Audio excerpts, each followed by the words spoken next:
नमस्कार, crime alert में आपका स्वागत है। इस वक्त आपके साथ मैं हूं अभिनव। अभी क्राइम अलर्ट में आपको जोधपुर लिए चलते हैं, जहां एक ऐसे बदमाश को पुलिस ने पकड़ा है जिसे लोग फौजी कहते हैं। ऐसा बदमाश जिसने 8 महीने पहले 2 पुलिस जवानों की हत्या की। ऐसा बदमाश जो हर बार पुलिस के शिकंजे से निकला, लेकिन जब पकड़ा गया तो गायों के तबेले में।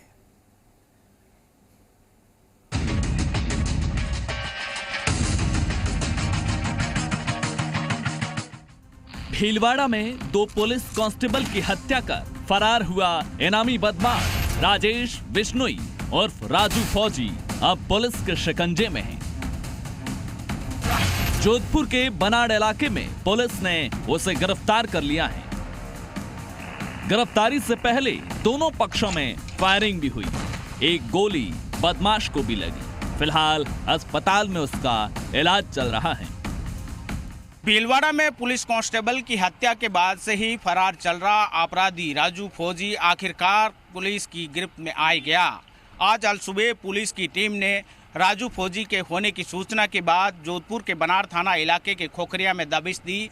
राजू फौजी ने पुलिस पर फायर किया और जवाबी फायरिंग में राजू फौजी घायल हो गया, जिसे इलाज के लिए जोधपुर के एमडीएम अस्पताल में भर्ती करवाया गया है। लेकिन राजेश बिश्नोई और राजू फौजी पुलिस शिकंजे में आने की कहानी समझने के लिए हमें 8 महीने पीछे जाना होगा। 10 साल से अलग अलग जिलों में केसेस, मारवाड़ में, नागौर में, जगह जगहों पे और पड़ोसी राज्यों में भी कभी गिरफ्तार नहीं हुआ था पिछले 9-10 साल से। इसकी वजह से भी एक साथ छवि जो बना हुआ था उसकी वजह से। और इसका तरीका ये था, मतलब काफ़ी सोच समझ के दिमाग से खेलता था। एक जगह लगातार नहीं रुकता था, बहुत लिमिटेड टाइम, कुछ घंटों के लिए कहीं भी रुकता। तारीख 10 अप्रैल 2021, जगह भीलवाड़ा का कोटड़ी। 10 अप्रैल को खबर मिली कि नंदराई की तरफ से आ रही 2 पिकअप और 2 स्कॉर्पियो बहुत तेजी से आ रही हैं। इन गाड़ियों में मादक पदार्थ हो सकते हैं।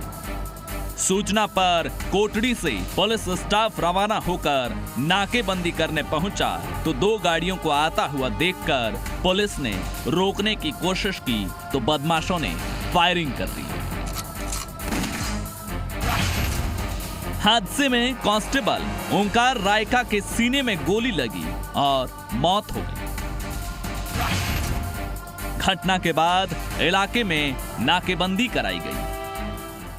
करीब 2 बजे रायला थाने के जाब्ते ने 2 गाड़ियों का पीछा करना शुरू किया। इस पर बदमाशों ने घात लगाकर अत्याधुनिक हथियारों से फायरिंग कर दी। यहां कांस्टेबल पवन की मौत हो गई। बदमाश डोडा पोस्ट से भरी गाड़ी छोड़कर फरार हो गए, जबकि एक गाड़ी खेड़ा भीमराज समंद से जब्त की गई। इसी वारदात के बाद राजू फौजी पुलिस के निशाने पर था। हर बार ठिकाने बदलने और पुलिस को चकमा देने में माहिर तस्कर को पकड़ने के लिए पुलिस ने उसे कमजोर करने का प्लान बनाया। पुलिस अधिकारियों की टीम ने फौजी को कमजोर किया, उसके नेटवर्क को ध्वस्त किया। इसके लिए सबसे पहले उसके 18 फाइनेंसर पर नजर रखी। उन लोगों की लिस्ट तैयार की जो उसे फाइनेंस करते थे, जिससे राजू को लगातार पैसों की तंगी का सामना करना पड़ा। हालात ये हो गए कि वो कुछ दिनों से भैंस के तबेले में छिपा था। अजमेर आईजी रेंज के निर्देश पर बनाई गई कुछ टीमें पिछले काफी समय से राजू फौजी को पकड़ने की कोशिश में लगी थी। राजू फौजी का फाइनेंस नेटवर्क ध्वस्त करने के बाद उन ठिकानों का पता किया जहां राजेश उर्फ राजू फौजी जा सकता है। इसी बीच पुलिस को खबर मिली कि वो बनाड़ के खोखरिया में रिश्तेदार के यहां रुका है। पुलिस ने घेराबंदी की तो राजू ने पुलिस पर ही फायरिंग कर दी। आरोपी ने पुलिस पर फायरिंग कर दी। जवाब में पुलिस टीम ने फायरिंग की। जिससे एक गोली उसके पैर में लगी और वो घायल हो गया। दूसरी गोली उसके सिर के ऊपर से निकल गई। फिलहाल बदमाश को इलाज के लिए अस्पताल में भर्ती कराया हुआ है। इसलिए हमने कोई जो हमारी सबसे बेटर जो टीम है, सुनील ताड़ा सब इंस्पेक्टर है, अशोक बिसु है, सुरजीत सब इंस्पेक्टर, उनके साथ उनकी जो सपोर्ट टीम है, पूरी टीम को फुल टाइम केवल ये काम जो 24/7 इसी काम में लगाया। और अभी लगातार पीछा करने से और काम करने से जो मेहनत रंग लाई है। राजू फौजी का जोधपुर के एमडीएम अस्पताल में इलाज चल रहा है और चिकित्सकों की माने तो उसके एक पैर में गोली लगी है। ऐसे में उसकी स्थिति सामान्य है। हालांकि पुलिस अब इस मामले में जिस आरोपी के ठहरने वाले परिजनों और उनके रिश्तेदारों के साथ ही उनके दोस्तों से भी पूछताछ करने में जुटी हुई है। ऐसे में इससे भी पूछताछ में कई खुलासे होने की उम्मीद है। इधर पुलिस पिछले लंबे समय से राजू को पकड़ने में जुटी थी, लेकिन वो शातिराना तरीके से हर बार बच निकलता, क्योंकि वो पुलिस के काम करने के तरीके से भली भांति वाकिफ था। फरारी के दौरान वो सुपारी भी लेता था। कुछ वक्त पहले जोधपुर में कैलाश मांझू की सुपारी ली, लेकिन सीएचबी थाना पुलिस को इसका पता चल गया और आरोपियों को वारदात से पहले ही पकड़ लिया। लेकिन तब भी राजू फौजी पुलिस के हाथ नहीं लगा। अजमेर रेंज आईजी साहब की जो टीम थी उसने हमारे को सूचित किया और आईजी साहब को ये फ़ोन आया कि सूचना मिली है कि राजू फौजी जो है, जो भागा हुआ अभियुक्त है, वो बनाड़ थाने के किसी गांव के अंदर, खोखरिया गांव के आसपास कहीं उसने पनाह ले रखी है। इस पर रेंज आईजी साहब की टीम यहाँ पे मौजूद थी और हमने भी हमारी तरफ से टीम, जिसमें एसीपी साहब थे और एसएचओ लोकल था और एसएचओ डांगियावास थे, और वहाँ से भी 4 एसएचओ आए हुए थे और 4 लोग थे और प्लस क्यूआरटी, इन सब के द्वारा हमने संयुक्त कार्रवाई करवाई। सुबह 6 बजे करीब ये कार्रवाई करके राजू फौजी को दस्तयाब किया गया, उसको यहाँ पे लेके आए हैं और अभी डॉक्टरों के से मेरी बात हुई है, वो अभी सुरक्षित है। उसको कोई गंभीर चोट इस प्रकृति की नहीं है कि उसकी जान जा सके। राजू फौजी ने फायरिंग करी थी, जवाब में पुलिस ने फायरिंग करी जो उसके पैर पे लगी है और पैर पे लगने से अभी उसका कोई इफेक्ट उसकी जान पे नहीं है।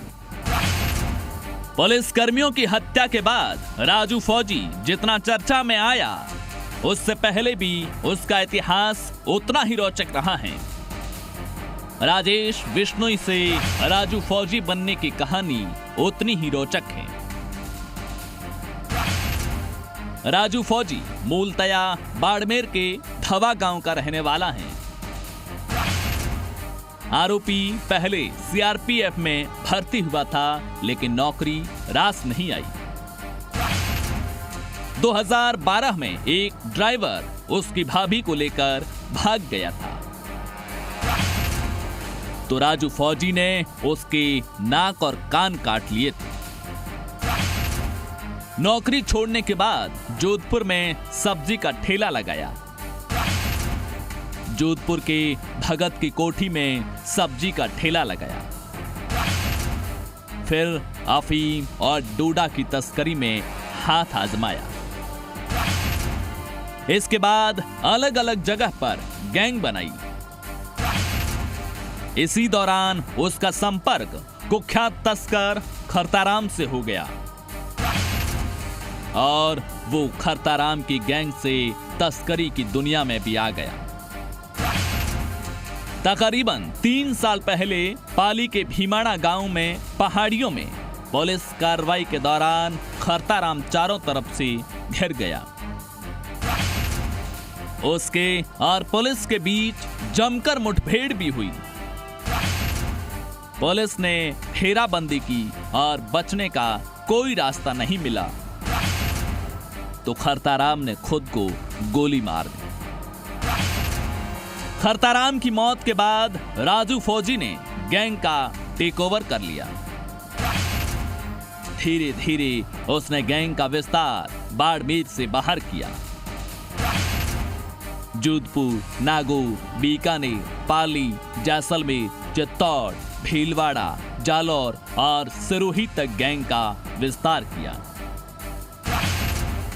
19 मई 2018 को 35 बदमाशों के साथ डोली टोल नाके को लूटा।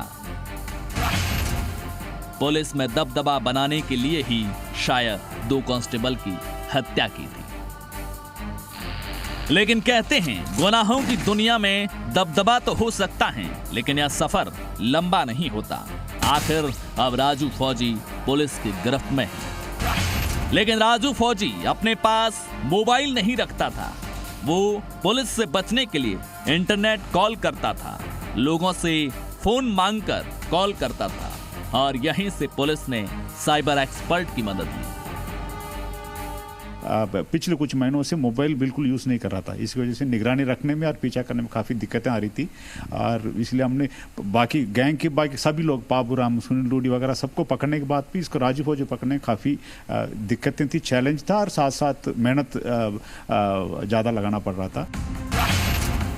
पुलिस लगातार उसके पीछे लगी हुई थी। इस दौरान पुलिस ने साइबर एक्सपर्ट्स की टीम से मदद ली। साइबर एक्सपर्ट ने उसका आईपी एड्रेस निकाला।